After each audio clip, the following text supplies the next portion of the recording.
Bismillahirrahmanirrahim. Assalamualaikum warahmatullahi wabarakatuh. Selamat datang lagi di mata kuliah dasar pemrograman. Untuk materi hari ini kita akan mempelajari mengenai array. Mungkin beberapa dari kalian kemarin tugas besar sudah ada yang mengimplementasikan array dalam proyeknya, namun ada juga yang memang belum mengimplementasinya. Maka dari itu mari kita pelajari mengenai array pada pertemuan hari ini. Secara definisi, array itu adalah data yang disimpan dalam suatu tipe data yang sama dan tiap data atau elemen tersebut dapat diolah secara kelompok ataupun secara individu. Kemudian dalam C++ indeks array itu dimulai dari 0, bukan 1. Jadi kalau kemarin kita membuat suatu variabel, misalnya variabel bilangan, itu hanya bisa diisi dengan satu nilai.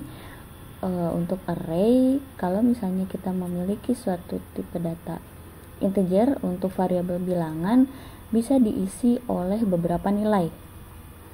Itu dimana di dalam array itu dikenal dengan yang namanya indeks array. Indeks array dimulai dari 0 atau bukan dimulai dari 1. Array itu ada dua, yaitu yang homogen dan ada juga random access. Secara deklarasi, penulisan array pada C++ adalah seperti ini. Tipe ini adalah tipe data, nama variabel, nama arraynya, kemudian ada kurung siku yang menunjukkan jumlah dimensinya. Jadi contohnya di sini integer genap 5. Maksudnya ada variabel genap dengan tipe data integer. Ini merupakan variabel array karena dia ada kurung sikunya, ditandai dengan kurung siku. Yang dimaksud dengan 0 tadi, indeks tadi adalah array itu penulisannya seperti ini. Ini adalah indeks ke-0, indeks ke-1, indeks ke-2, indeks ke-3, indeks ke-4. Nah, totalnya ada 5. Tuh 2, 3, 4, 5. Dimana untuk variabel array genap ini yang ada 5 dimensi, untuk indeks array ke-0 diisi dengan 2.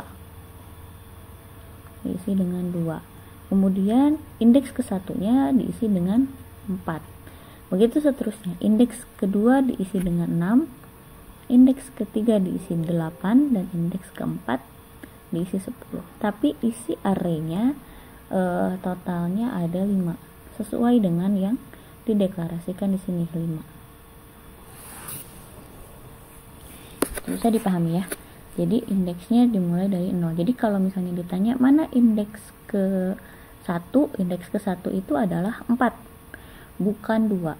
Indeks ke-5 tidak ada karena indeksnya hanya sampai 4, karena kan dimulainya dari 0. Indeks ke-0-nya adalah 2.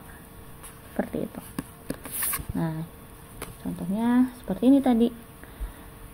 Jadi untuk variabel array genap ini, nah, untuk variabel genap indeks ke-0 nilainya adalah 2.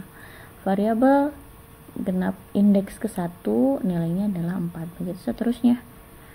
Jadi kalau tadi indeks ke-1-nya adalah 4, indeks ketiganya adalah 8, bukan 6 tapi 8. Nah, cara memberi inputan pada array di C++ itu seperti biasa ya. Jadi kalau misalnya ini kan mulainya integer main, kemudian kita input nilai.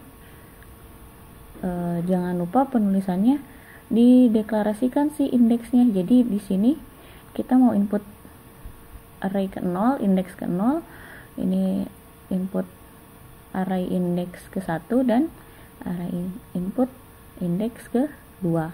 Dimana si indeksnya adalah 3 di sini, 3. Kemudian untuk menampilkannya sama, ditampilkannya itu harus menunjukkan array keberapa yang ditampilkan indeks array keberapa yang ditampilkan. Kita lihat contohnya. Misalnya kita bikin di sini, kita bikin file baru dulu.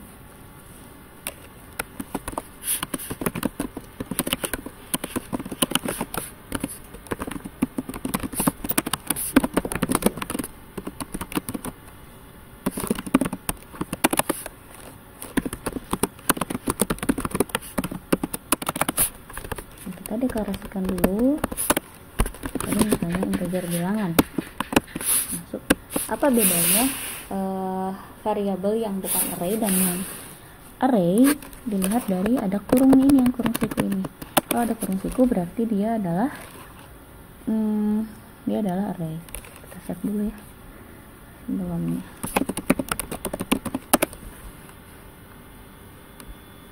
Kok filenya txt? Sorry. Plus.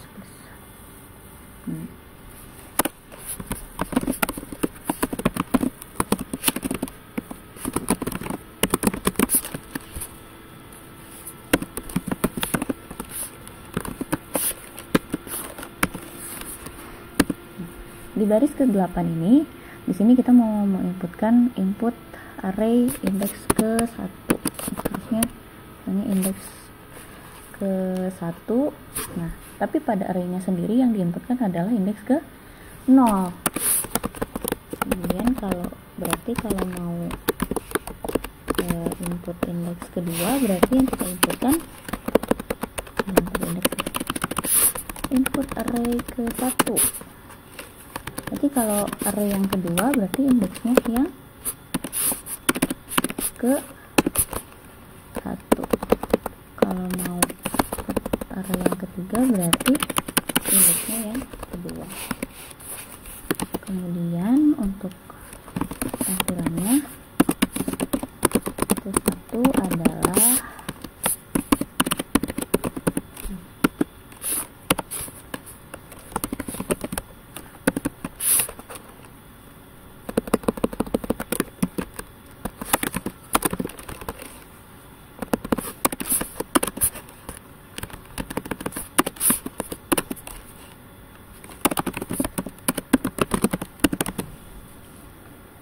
di baris ke-12 array ke-1. Kalau mau memberikan output ke array 1 berarti yang dikeluarinnya adalah variabel array indeks ke-0. Sekarang coba kita running ya.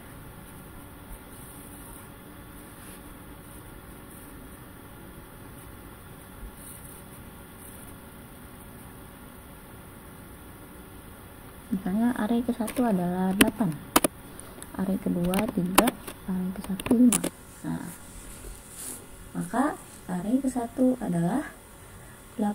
Ini menunjukkan indeks ke-0, menunjukkan array kedua indeks ke-1 dan array ketiga indeks ke-5. Ini cara menginputkan array. Tapi gimana kalau misalnya datanya ada 100 gitu ya?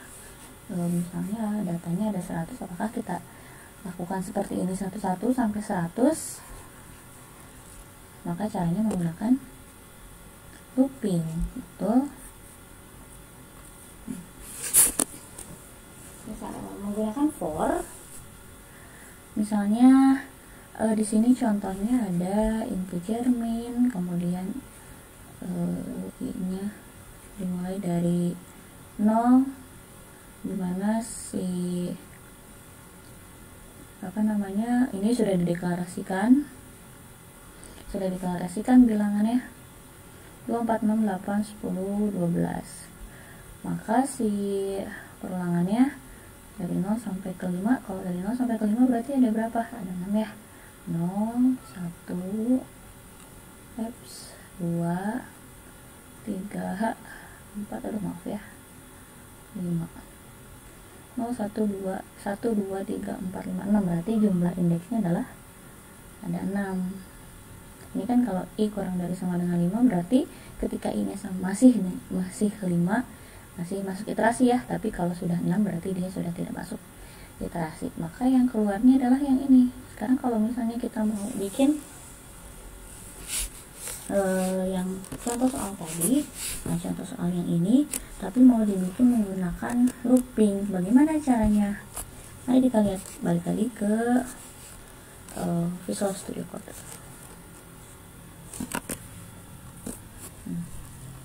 Ini kita hapus ya, atau kita bikin file baru deh.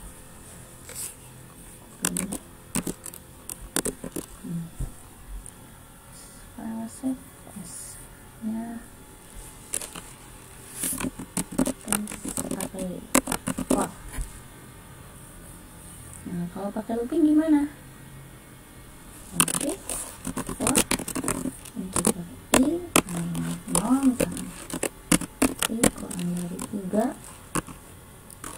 plus apa tadi, cout input array ke i.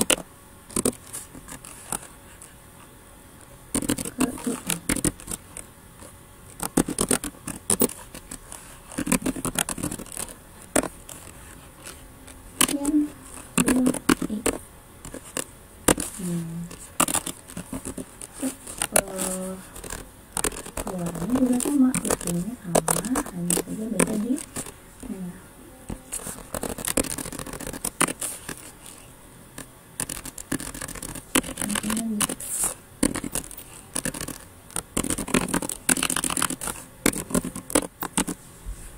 jadi di sini cout input array ke i-nya itu nanti kan dia akan melooping i ke 1, i ke 0, i ke 1 dan i ke 2.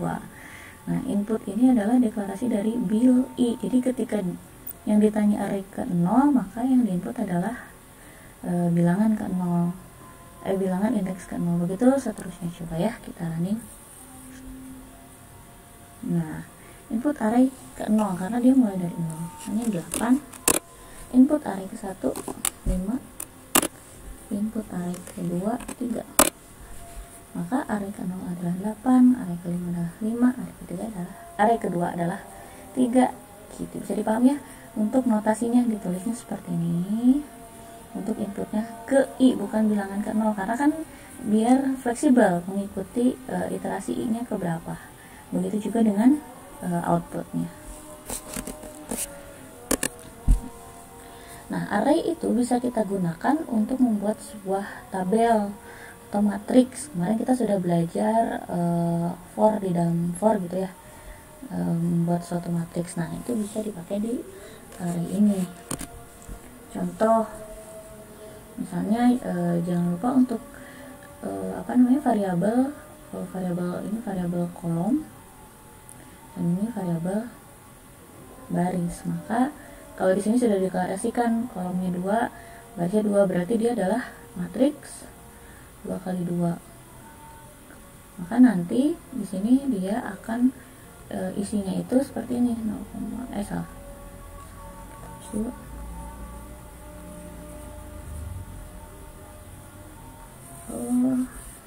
Kok hilang? Ini matriks ke 1 0 itu koordinatnya ya. Karena kan dimulai dari 0, berarti baris 0 kolom ke 0, baris 0 kolom 1, baris 1 kolom 0, dan baris 1 kolom 1. For i seperti ini kan, kemarin sudah belajar for i sama dengan 0. Ini kemudian di dalam for i ada for j, kemudian dia minta inputan. Ini dibikin i j ini karena supaya fleksibel, i nya fleksibel, j nya fleksibel. Jadi hasilnya adalah seperti ini. Nanti Kak coba contoh soalnya. Kalau yang ini gimana dikerjainnya? Misalnya diketahui matriks A sekian, matriks B sekian, ditanyakan C, maka matriks C nya hanya C nya adalah A tambah B. Tinggal dijumlahkan aja, bisa dicobain ya. Ini jawabannya. Jadi di input dulu matriks A, matriks B, dimana si A nya 2 kali 2, B nya 2 kali 2, C nya juga berarti harus 2 kali 2. Kalau penjumlahannya CIJ sama dengan AIJ ditambah BIJ. Ya boleh dicobain, coba-cobain berhasil atau enggak. Harusnya berhasil. Nah, terakhir ini adalah latihan, coba bikin program jumlah pengurangan buah-buah matriks, dimana inputannya bisa disesuaikan di input kita sendiri. Kalau yang tadi inputannya sudah ditentukan 1 2 3 4 1 2 3 4 untuk matriks A, matriks B. Sekarang kalian bikin latihan yang penjumlahan pengurangan, tapi inputannya bisa diinput oleh user. Terima kasih. Semoga bisa dipahami. Kalau belum dipahami, coba dimundur lagi videonya. Sekian presentasi dari saya. Kalau ada yang masih bingung, boleh tanyakan langsung ke saya. Sekian. Assalamualaikum warahmatullahi wabarakatuh.